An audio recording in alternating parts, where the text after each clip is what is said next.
Faly mitsidika ny tokantrano indray tompoko lasy sy tompoko vavy ny sampana fampahalalam-baovao amin'ity farany volana novambra taona 2024 ity. Tonga eto amin'ny fotoana ny fampahalalam-baovao ianao ka asena-panajana anaraka ireo vaovao nangon'ny ny mpanao gazetinay. Ny vaovao mikasika ny resaka famatsiana rano eto Antananarivo sy ny manerana nosy ary ny vaovao nalaza tato ato dia ny fitakian'ny banky iraisam-pirenena ny tokony hamerena ny orinasa JIRAMA ny vola no isatarantsika ny vaovao amin'izao alina izao. Tsisy fiantraikany amin'ny facture mikasika ity fitakiana vola ataon'ny banky iraisam-pirenena ity raha ny nambara ny tale jeneraly ny orinasa JIRAMA tamin'ity androany ity. Ny fanjakana ho izy no nangataka audit na fitsiriana mba isiany mangarahara eo amin'ny fitantanana eo amin'izay orinasa mpanjakana JIRAMA izay. Nitondra fanazavana mikasika ny kalitaon'ny rano hita amin'izao fotoana izao ihany koa ny eo anivon'ny JIRAMA sy ny ministeran'ny rano ny fidiovana ary ny fanadiovana ary ny resahany ao anatin'izay koa ny mikasika ny famatsiana rano tsy ny eto Antananarivo ihany fa manerana nosy. Arao ny fanadihadiana eo amin'ny rindran-tsary ny Tsirra Kotorson. Tsy ahina ny sy ny fiantraikany amin'ny facture mikasika ilay fitaky ny banky iraisam-pirenena hamerenana ny vola raha ny fanazavana nentin'ny tale jeneraly ny JIRAMA androany. Tsy misy fiantraikany zany reny fitakin'ny banque mondiale reny amin'ny facture-ny mpanjifa. Zay aloha zany mila mazava tsara amin'ny mpanjifa ny orinasанtsika JIRAMA. Ny faharoa dia izao fitondram-panjakana izao mihitsy ary izao fitantanana izao mihitsy no mitaky niny audit izay natao teo anivon'ny orinasa JIRAMA iny zany mba isiany mangarahara zany ary indrindra hanarenana sy hanitsiana ny izay zavatra tsy mety na mbola tsy mandeha milonina zany eo anivon'ny gestion de stock moa zany tena resahana amin'iny tranga iny. Inona moa le gestion de stock zany dia ny fijerevana hoe nampiasaina marina ve tamin'ny asa izay ao anatin'ilay tetika asan'ny banky iraisam-pirenena ve zany le fitaovana.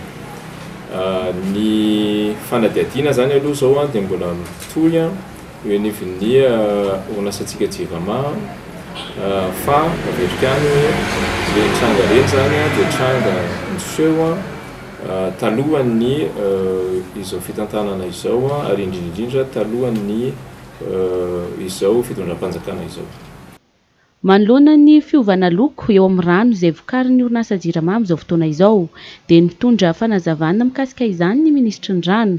Tao anatin'izany ihany koa no nanambarany fa ovahana ny olana famatsiana rano tsy ny eto Antananarivo fa manerana ny nosy.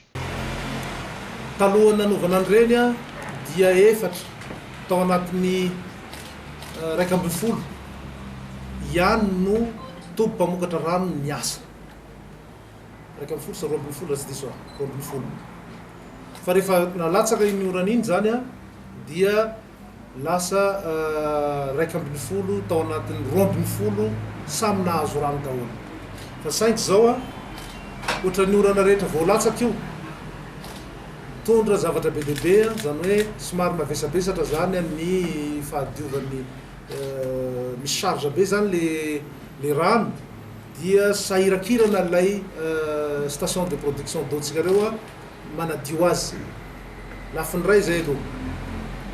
Lafiny faharoa koa moa satria rotsakorana nataontsika hoe provoquer le zavatra somary ambonimbony mafimafy ny agressivité ny filatsahana zany. Fahatelo ny fanena tamin'ny fasimbany filtre atao Mamoseza zay tena ataontsika hoe station de pompe traitement tsika tena ngeza indrindra. Dia namboarina io ary vita anio zany vita ny filtre ny Mamoseza. Io fahavitan'ny filtre Mamoseza io zany dia tokony ho hitantsika anatsara ny fahadiovan'ny rano voazara manodidina ny tanàna Antananarivo. Lafiny ara-fizika moa tenenako an'izay. Fa kosa lafiny ara-pahasalamana zany hoe ny resaka bactériologie zany dia tsy nitsahatra foana ny traitement bactériologique.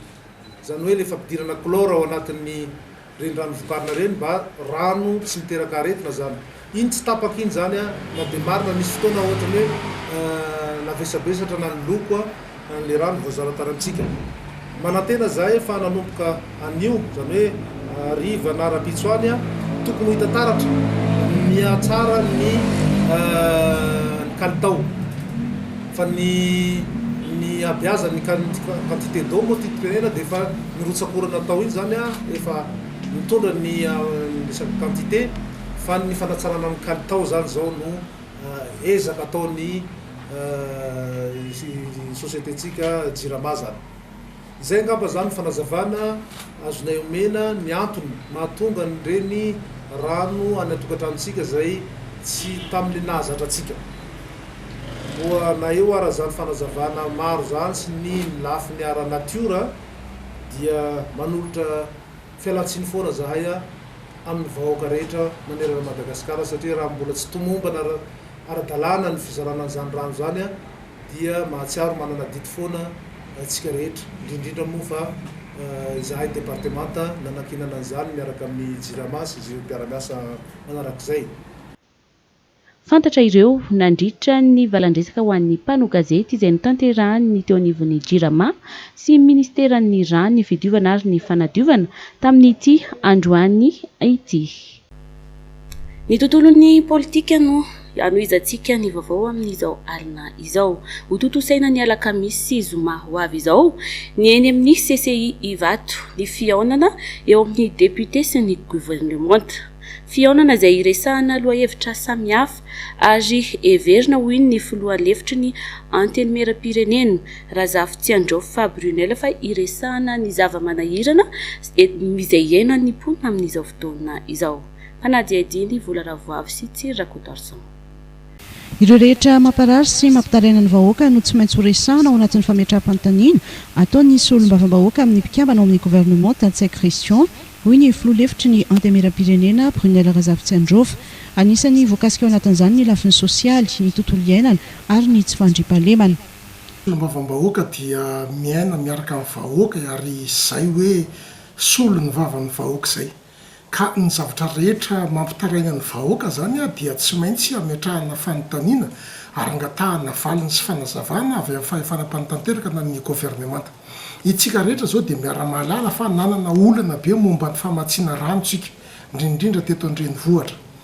Nanana ihany koa tsika olana amin'ny lafiny sosialy amin'ny ankapobeny mihitsy ny sondro-bidim-piainana indrindrindra hoe niakatra ny vidin'ny vary, niakatra ny vidin'ny fitaovana sy ny kojakoja fanorenana trano ohatra ny hoe ny vy sy ny ciment. Zany rehetrarehetra zany tsy maintsy angatahana valim-panontaniana amin'ny gouvernement.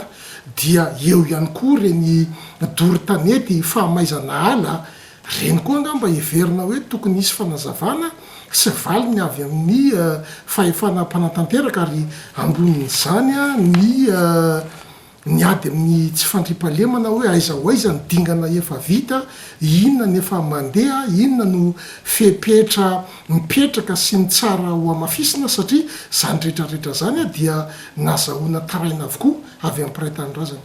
Mikasika ny olona ny Bokonomby izay tena anisany tarainandreo Tantsapiompy any ambanivohitra, laza ny filoha lefitry ny antemera-pirenena fa ny fihaonana eo amin'ny député sy ny sekretera-panjakana mididiny zandarmaria-pirenena ny alatsinainy teo dia nahitana fa mizotra amin'ny fanadiovana ny sehatry ny fiariana omby ny fanjakana.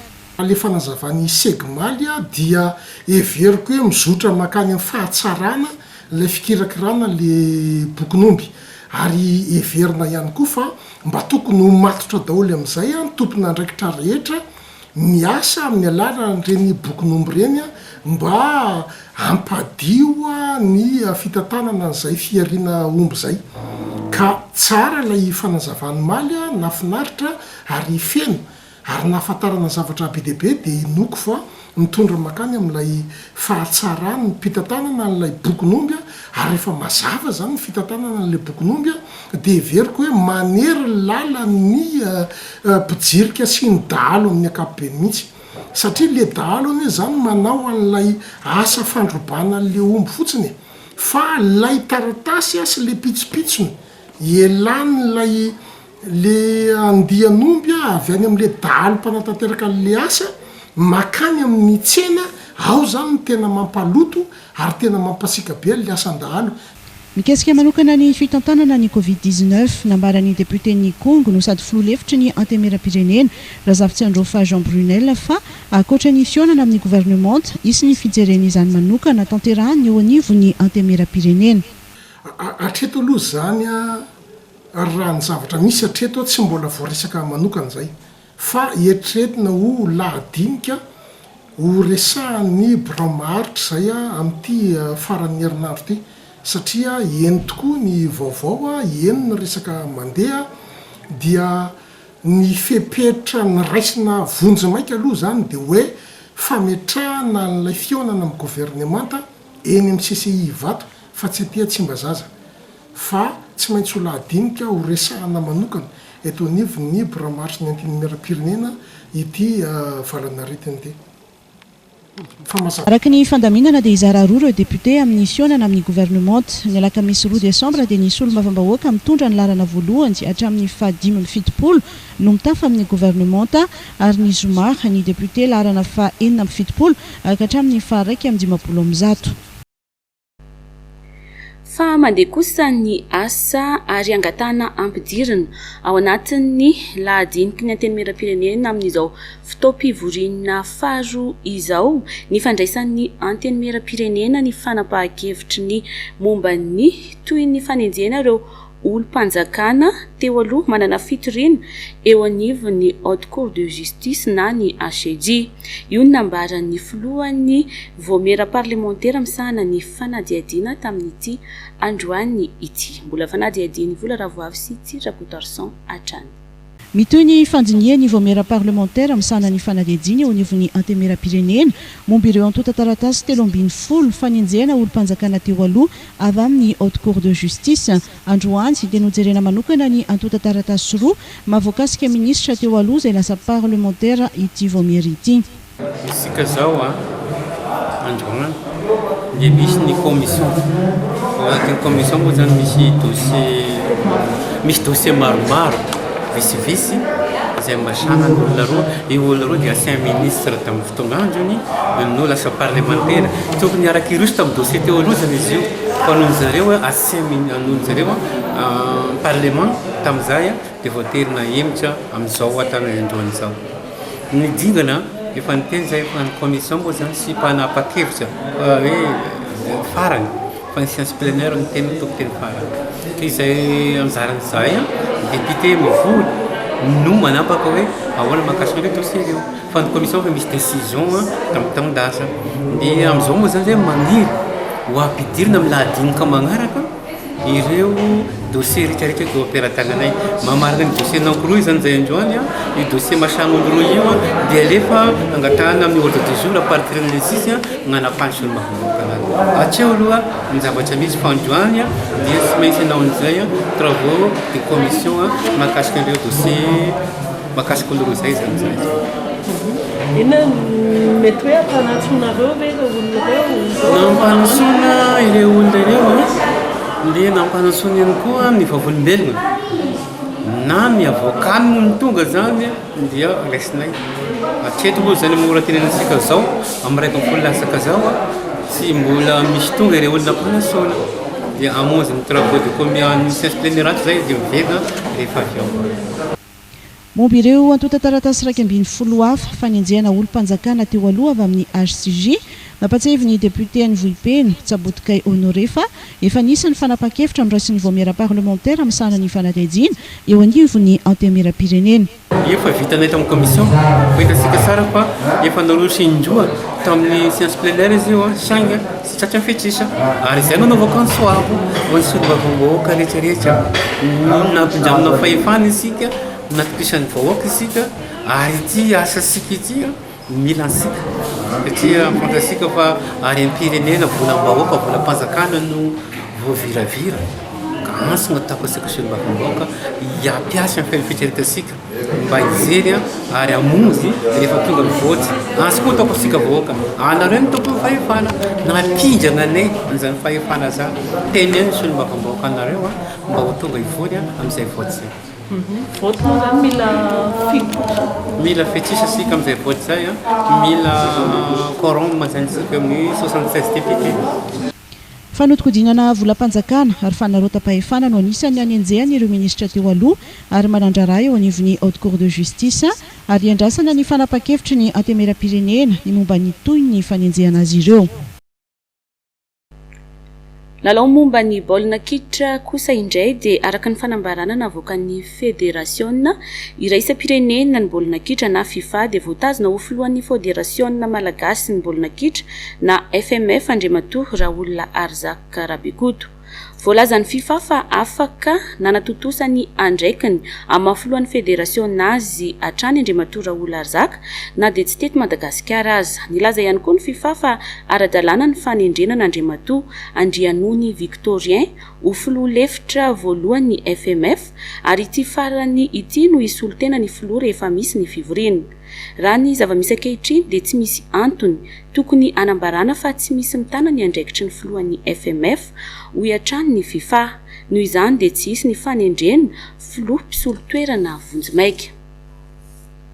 Fa anampy amin'ny fampahafantarana ny asa iandreketan'ny polisy pirenena ho an'ny daholobe ny fampiratiana izay ho tanterahana ny alakamisy 2 volana desambra sy ny zoma 7 volana desambra ho avy izao, izay tanterahana etsy amin'ny parvian'ny hôtel de ville Analakely ny fampiratiana ireo asa iandreketan'ny polisy pirenena. Ity hetsika ity izay atao anatin'ny fankalazana ny 70 taona ny polisy pirenena malagasy.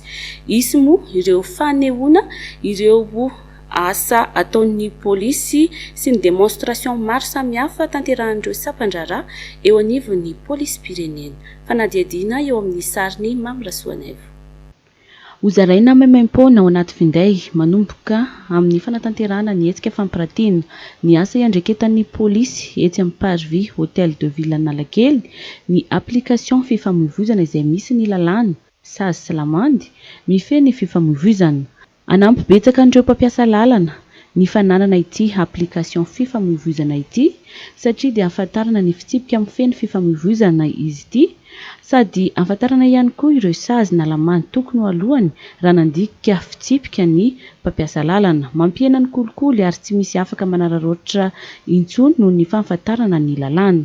Ankoatra izay isy ihany koa ny démonstration maro samihafa hita etsy amin'ny parvis Analakely ao anatin'ny 2 andro anatanterahana journée porte ouverte ny polisy pirenena io. Zany ny fanombohany ny fampiratiana ny asa fanaon'ny polisy pirenena io anomboka amin'ny 7 ora ny lanonana ofisialy fanokafana ny fampiratiana io.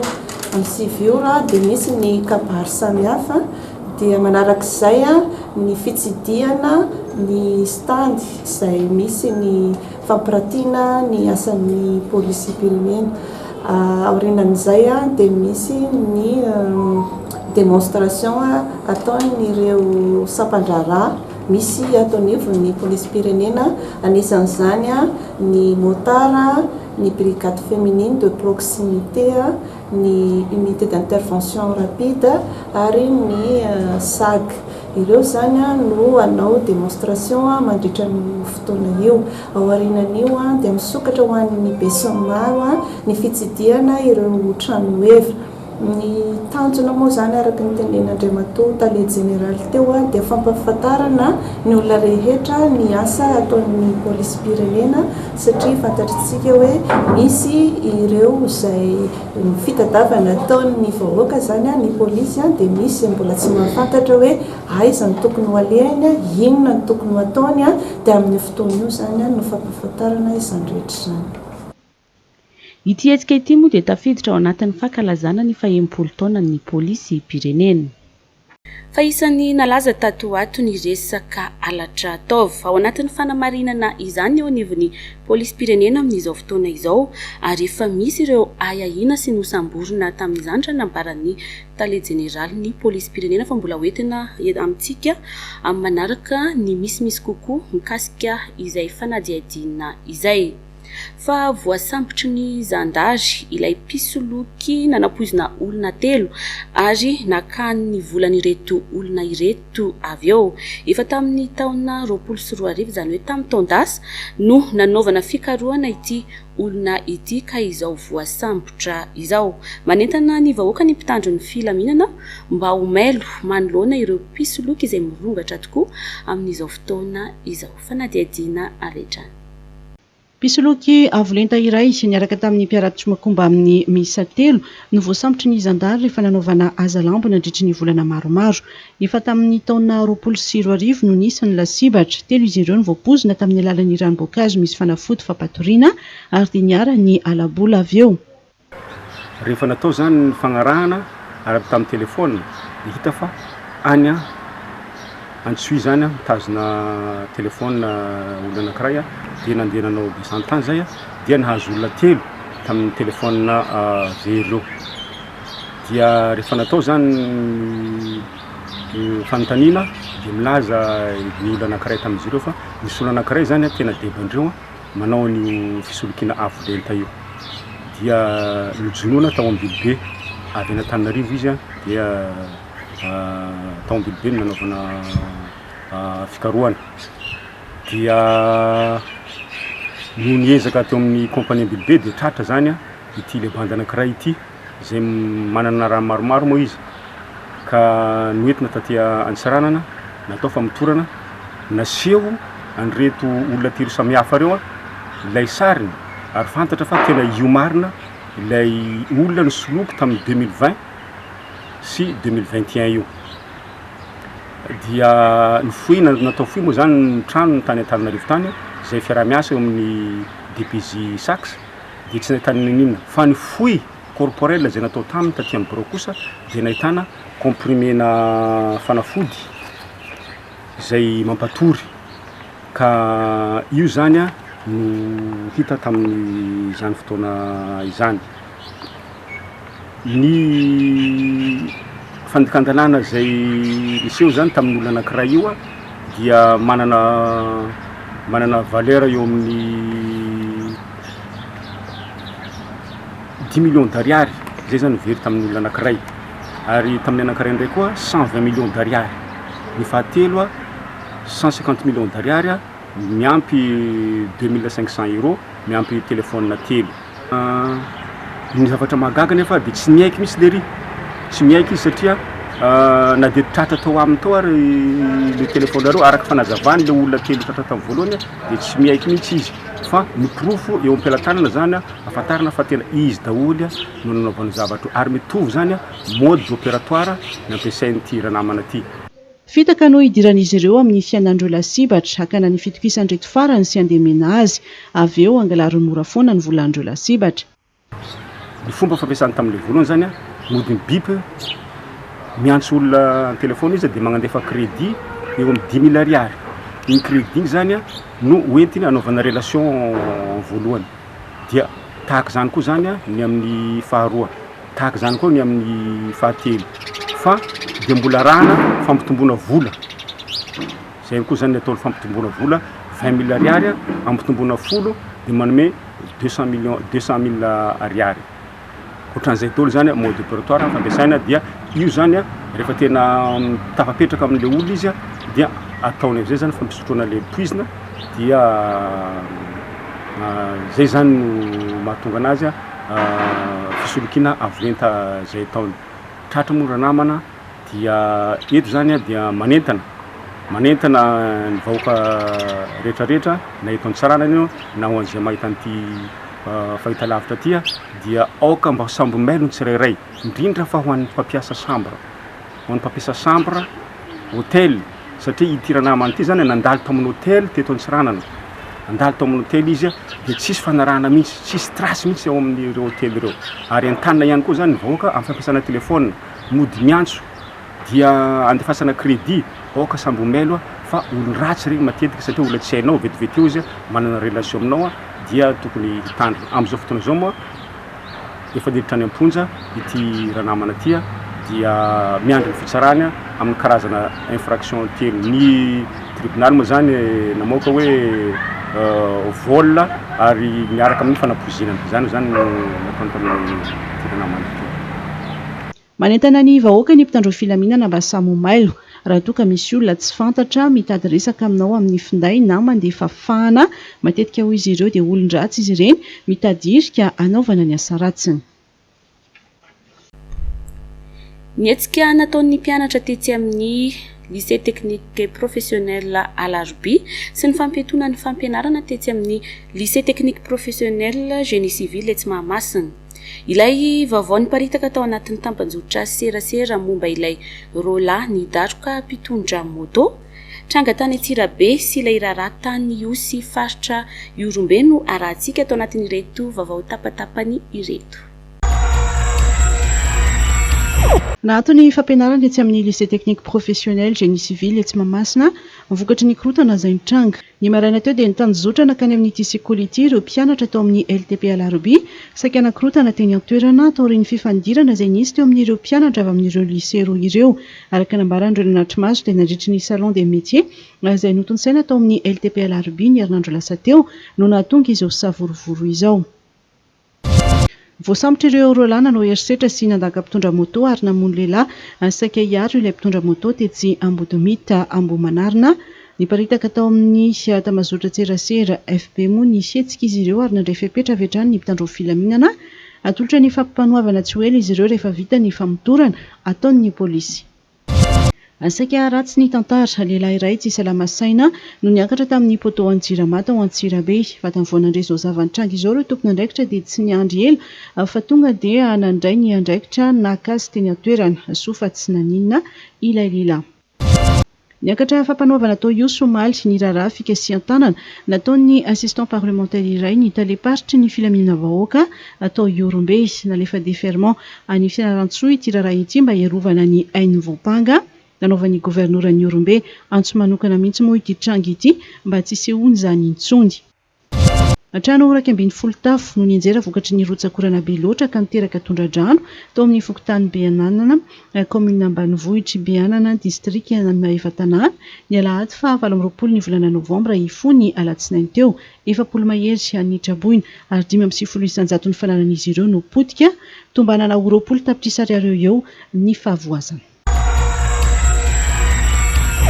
Batimax vous présente Cyberbike. Faites du sport en vous amusant. Avec Cyberbike, amusez-vous avec toute la famille. Découvrez les différents circuits avec votre personnage et véhicule préféré. Sous l'eau, sur terre ou dans les airs, relevez le défi et devenez imbattable. Cyberbike est compatible avec votre console Wii ou PS3. Disponible de suite chez Batimax Indahar pour un prix remisé à 240 000 ariars. Offre valable jusqu'à l'épuisement de stock. Batimax, la qualité au meilleur prix.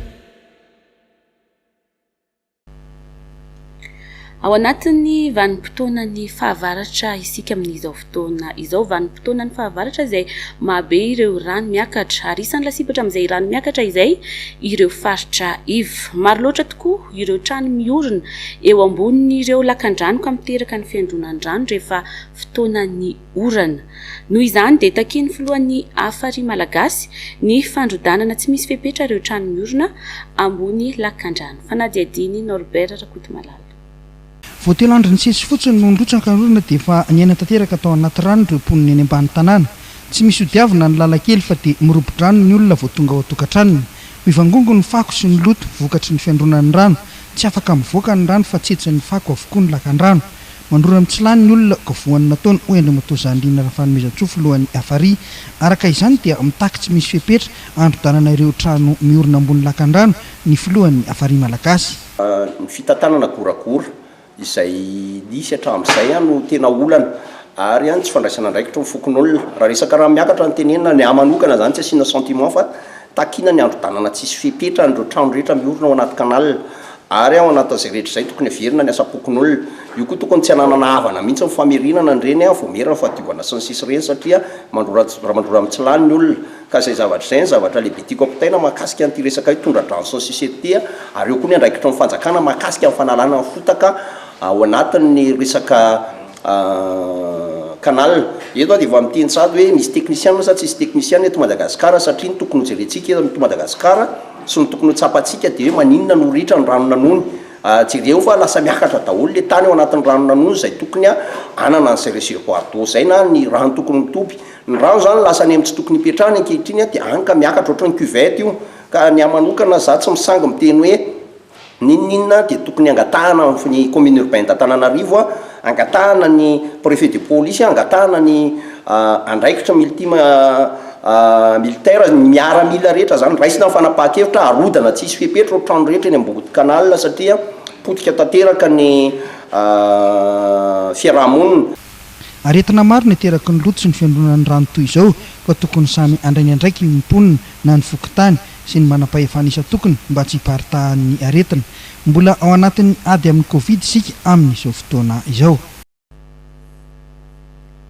Miaratsy kosa ary mila fanamboarana maiky ny ampahan-dalana roa amin'ny lalam-pirenena 730 ao anatin'ny distrika ny Betafo.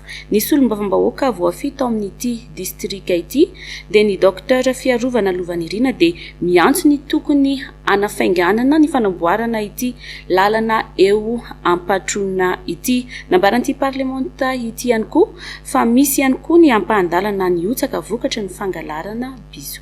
Fanampanazavana avetrany. Vanim-potoana fahavaratra zao dia tsy mitsahatra mampatsiaro ny tenanay ho an'ny ao amin'ny mpanatanteraka. Ny mikasika ny faharatsiany lalana eto Ampahatroma izay hitatsika fa dibo-drano tokoa izy zao ary efa fantatra hatramin'izay zany hoe raha tonga ny orana dia tsy maintsy hanahirana tokoa ny fiampitana amin'io parti eto Ampahatroma io. Izay mariana moa fa ny atsona ny ministre des travaux publics zay nahita maso efa nidina teny antoerana mihitsy ary mbola voaniantso mifampiresaka izay fa ho tanterahany ka nefa ny marary ilay izy dia tsy andry ny hoe mbola iandry elaela fa travaux d'urgence io aminay ka dia manao mamerina ny antsoavo amin'ny fanatanterahana arak'izay aingana indrindra ny lalana eto Ampahatroma zay tena mijaly tokoa ny tomobile mandalo ary mety afara amin'ny fahatapahana izany. Misy ihany koa ny fiotsahana arabe izay hitatsika eto amin'ny croisement makany Ambohimanambola eo andrefan'ny Matelona. Ny antony moa zany dia anatin'ilay fangalarana le bus le any ambany arabe dia rehefa tonga ny orana dia miotsaka ilay goudron satria lasa pokaty zany no ambany dia miotraka ary anisan'ny lasa travaux d'urgence ihany koa ka eto dia anaovana antsoavo amintsika vahoaka mba hitandro ny fananana imbonana ary raha mahatratra na mahita ny olona zay miezaka mangalatra n'ireny bizy ireny dia tokony aplaza avy hatrany amin'ny manam-pahefana na amin'ny mpitandron'ny filaminana zany na amin'ny tenanay na amin'ny maire zay tokony andraikitra ara-panjakana reny mba hafahana manenjika satria zao ny vokan'ilay fanimbana ny rehetra no manjary mizaka ny tseraninaina no ny tsy fahaizantsika mikady zay fananana imbonana izay. Izy moa dia fantatsika fa RN 34 daholo zany resana zany ary tafiditra ato anatin'ny distrika ny Betafo daholo. Momba ny tontolo iainana kosa indray dia nandray anjara feno tao anatin'ilay fivoriam-be fahaenina amby roapolo nireo firenena nankatoy ny fifanarahana ny lasitry ny firenena mikambana momba ny fiovan'ny toetrandro izay nataony faraika amby 30 ny volana Oktobra hatramin'ny 17 ny volana Novambra lasa teo i Madagasikara. Nanao tatitra ny fandraisana anjara tamin'izany ny ministra ny tontolo iainana sy ny fandrosoana Lovainjafy Miavitra Vainala rary nirina tamin'ity androany ity. Fanadiadiny vola Ravavy sy Tsiry Rakotarson. Ny fampiasana ny solika mavesatra sy ny loto avoakan'ny indostria tao anatin'ny 13 taona no tena mitarika ny fiovavan'ny toetrandro. Zava-dehibe ho an'i Madagasikara izay firenena tsy mpandoto ny fandraisana anjara tamin'ny fivoriam-be fa 20 n'ireo firenena nankatoy ny fifanarahana lasitry ny firenena mikambana momba ny fiovan'ny toetrandro izay notontsaina tany Glasgow, Écosse, entina anaovana atsisika amin'ny fanalefana ny fiovan'ny toetrandro. Tsy resaka vola ihany zava-dehibe ao anatin'ny convention de partir izay ilay niteneniko teo fa ny resaka fanovana ny fomba fiainan'ny tany mandroso sy ny tany manan-karena izay miteraka ny fiovan'ny toetrandro io ary miteraka ny famoahana ny entina mangeja hafanana. Izay koa dia tsy maintsy anisan'ny ady ataontsika hoe tsy hoekena intsony ohatra ny fanohizana ny fampiasana charbon, ny fampiasana solika vaventy, ny fampiasana an'ireny roplanina mandeha isan'andro indraindray amina distance fohy dia fohy ireny izay tazana lasa ohatrany hoe tsy nisy fieritreretana intsony tany amin'ireny firenena ireny dia anisan'ny atosiky ny firenena tatsimo sy ny firenena andalam-pandrosoana zany izay fanovana mode de production, mode de consommation any amin'ireny firenena ireny ihany koa. Anisan'ny azo lazaina hoe zava-dehibe ao anatin'ny COP26 toy izao ihany koa ilay hoe fahafahan'ny firenena tatsimo mivondrona ka miteny amin'ny feo tokana amin'ny zava-misy izay miatra any amin'ny firenena izy. Ny faritra atsimon'ny nosy no nisan'ny aran'ny fiovan'ny toetrandro mivantana ary misy ny ezaka izay entin'ny fanjakana miaraka amin'ireo mpiara-miombona atoka amin'ny fitondrana vahaolana fanarenana ara-tontolo iainana ny atsimon'ny nosy. Anisan'ireo fikambanana nitondra fanohanana ny fanatanterahana ny drafitra fanandratana ny atsimo ny tao aorian'ny fiolana tany Glasgow ny banky iraisam-pirenena izay nanome $10 ho an'ny Madagasikara. Misy na tsy misy ny 100 milliards fa tsy 100 millions 100 milliards isan-taona avy any amin'ny firenena-bavety fampizarany firenena tatsimo izay misedra mivantana ny fiovan'ny toetrandro dia tsy maintsy mandroso ny fanjakana ary izany ireny efa hitantsika ireny amin'ny politika fambolekasy hitantsika ihany koa ny filoham-pirenena nametraka ny ligne budgétaire ny ministère ny tontolo iainana ny fividianana roplanina anaovana ady amin'ny afina avion bombardier d'eau toy izany ihany koa ny tazantsika ny famatsiana ny ceinture verte tany atsimo voalohany amin'ny tetikasa tany atsimo nisy tetikasa goavana ara-tontolo iainana anaovantsika n'ilay stabilisation de dune tamin'ny herinandro nivoaka tamin'ny filakevitry ny ministra 1 milliard latsaka kely anombohana ny anohizana ny asantsika any atsimo sady manakarama ny olona no mametraka an'izay vahaolana ara-toekarena izay. Mandra-piandra ny COP ny valiny any amin'ny négociation climatique internationale dia tsy maintsy miasa ny fanjakana miaraka amin'ny mpiara-miombona atoka. Androany dia no tanterahana teny amin'ny Carleton nosy ny Adrikasa nentina nampahafantarana ireo mpisehatra ny vokatry ny fifanarahana iraisam-pirenena tany Glasgow. Eo amin'ny pejin'ny fampianarana kosa indray dia isan'ny manan-danja amin'izao fotoana izao ny fahaizana mifehy teny vahiny. Ny anivon'ny miaramila dia manome lanja izany.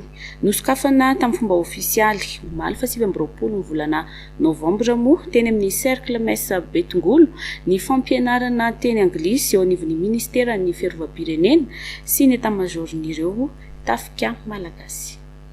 Natao an'ireo manamboninahitra lefitra ary mpiasa sivily eo anivon'ny ministera ny fiarovam-pirenena sy ny etat-majorny ireo tafika ary ireo etat-major telo ny cours intensif fampianarana teny anglisy izay efa miditra amin'ny andiany faharoa zao. Anisy masotsivana ary ny fitsapampahaizana natao ka ny 30 tamin'izy 490 mianadahy ny faninana no nafen'ny fipetra. Ny ministry ny fiarovam-pirenena dia nilaza tao anatin'ny lahateny fa tsy hanavahana laharam-boninahitra ny fianarana teny vahiny satria ny sokajina asa rehetra misy eo amin'ny tafika dia ahitana miaramila andaharana ka hatramin'ny manam-boninahitra.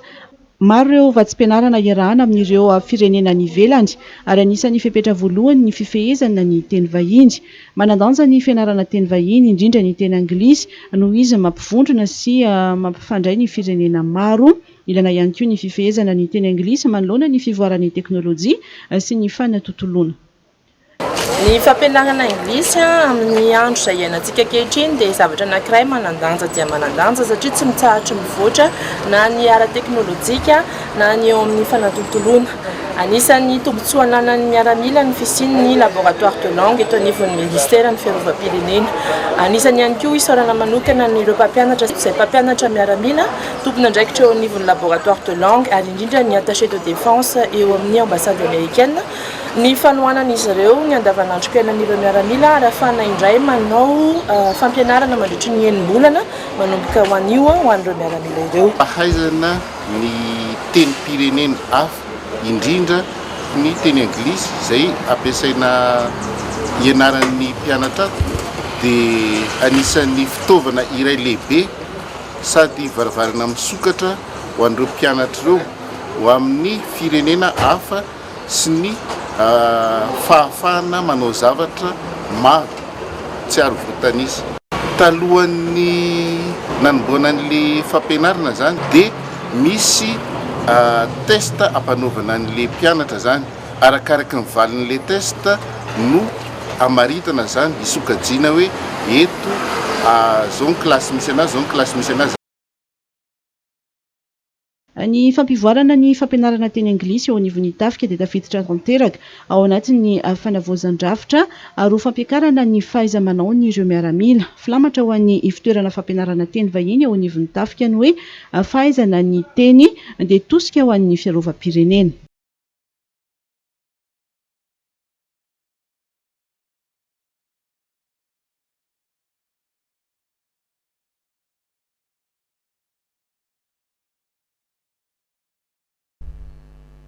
Dia iny ihany koa tompoko lahy sy tompoko vavy no nanakatona ny fotoanan'ny fampahalalam-baovao tamin'ity alina ity. Ankasitrahana feno ianao nanaraka izany hatramin'ny farana ary asaina hatrany ianao tsy hisaraka amin'ny fahitalavitra matv. Veloma tompoko.